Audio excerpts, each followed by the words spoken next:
Of course, you can't come to Panama for the first time without going to see the Panama Canal. So, Viator has an amazing tour that we often recommend to our friends, and they are not disappointed. So, we did this one, and it's a tour that, and the good thing about it is that they always try to make sure that they bring you when there's an actual ship going through the canal. And this was no exception. We got to see this huge ship. It was carrying up to 5,000 cars, and so we got to see it being raised in this lock, maybe 8 to 10 feet. So it was really cool. And of course, there's an IMAX movie that goes along with this tour that is also very good. For a short trip to Panama, the other thing that you must see is Casa Viejo. I like this Viator tour because it includes both of these items.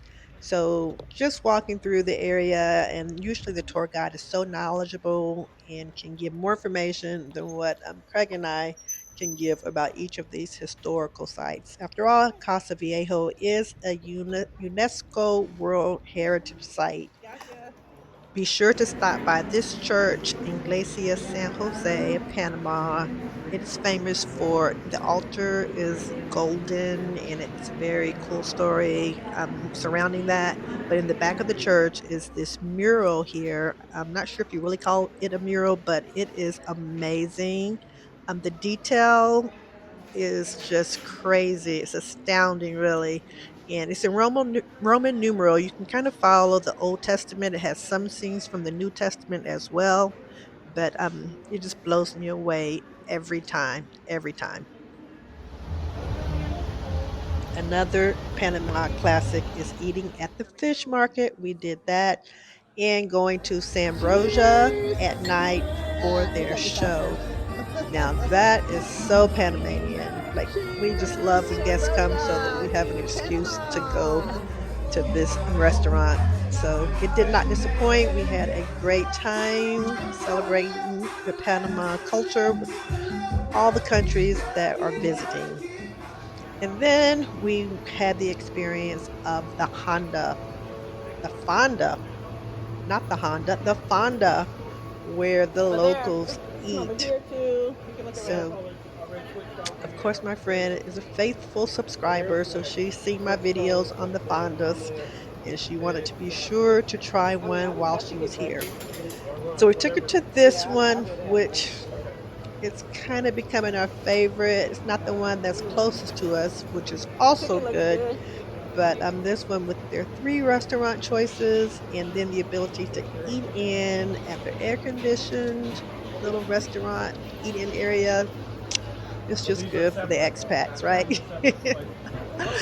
It's good for the expats. We like it. We like it. All the choices. So when we first got there, they were switching out breakfast and lunch. So we just had a lot of choices, and the food was so fresh and so delicious.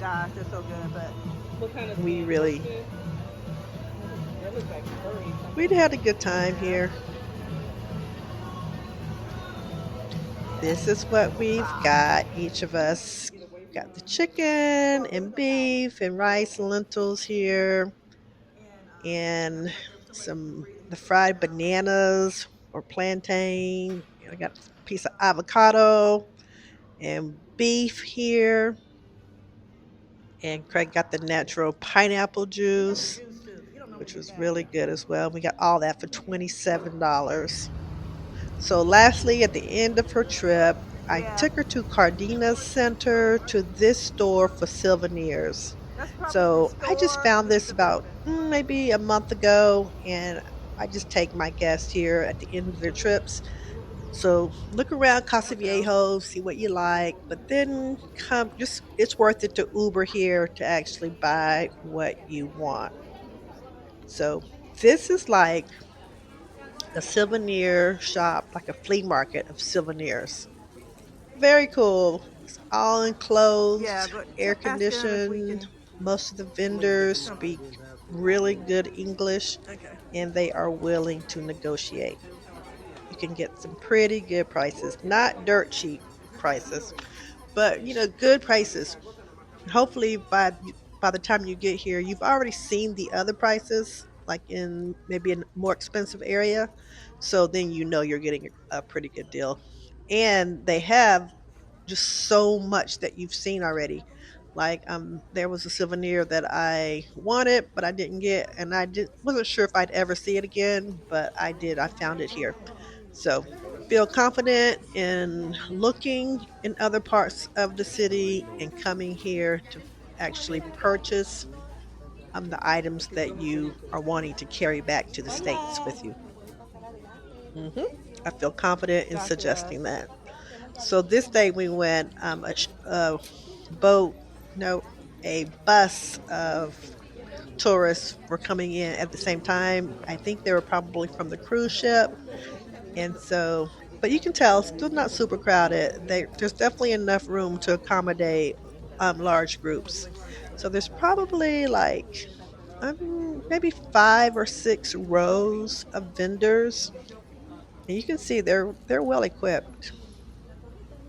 And it's just fun talking to them and trying to negotiate, for me trying to speak some Spanish as well.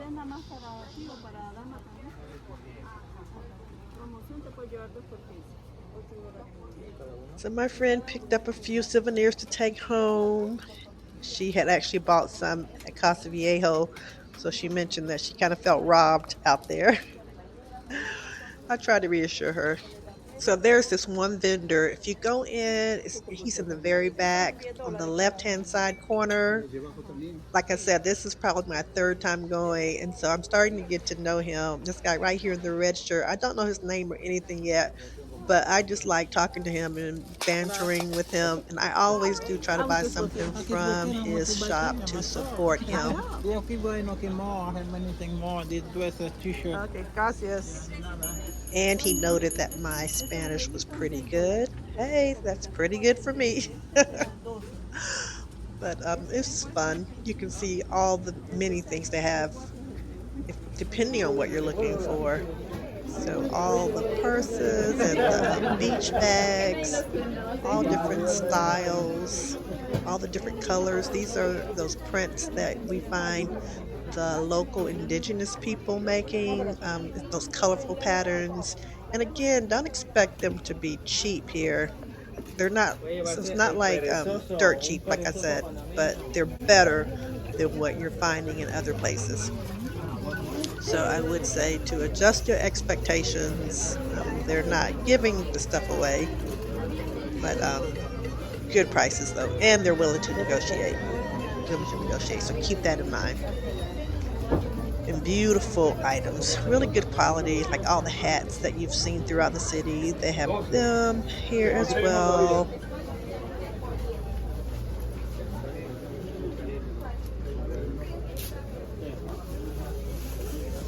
All right, I hope this gives you some ideas of things you can do on a short trip to Panama. Again, thanks for watching. Thanks for subscribing and sharing this with those you think it might benefit. All right, be sure to be blessed.